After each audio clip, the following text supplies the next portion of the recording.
this video, I'm going to show you how you can copy a sound ID here in Roblox. Before we do dive in this video, make sure to like the video and subscribe to the channel with all notifications on. It really does help with the channel and lets us know that you want more content like this. We'd greatly appreciate it.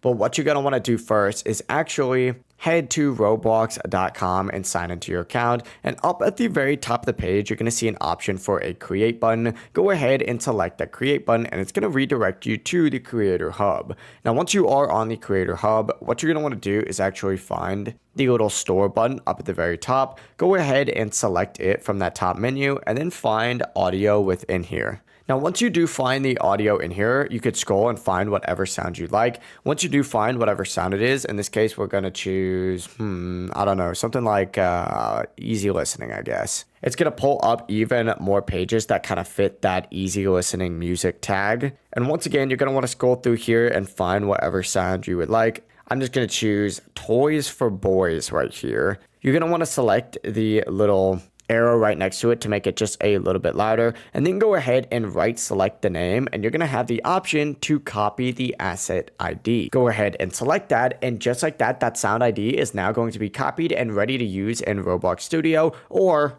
really anywhere that you need it. But yeah, overall, this really is as simple as that. If you guys do have any questions, don't hesitate to ask us down in the comment section below. And before you do leave this video, make sure to like the video and subscribe to the channel with all notifications on. It really does help with the channel and lets us know that you want more content like this. Have a great rest of your day. Peace.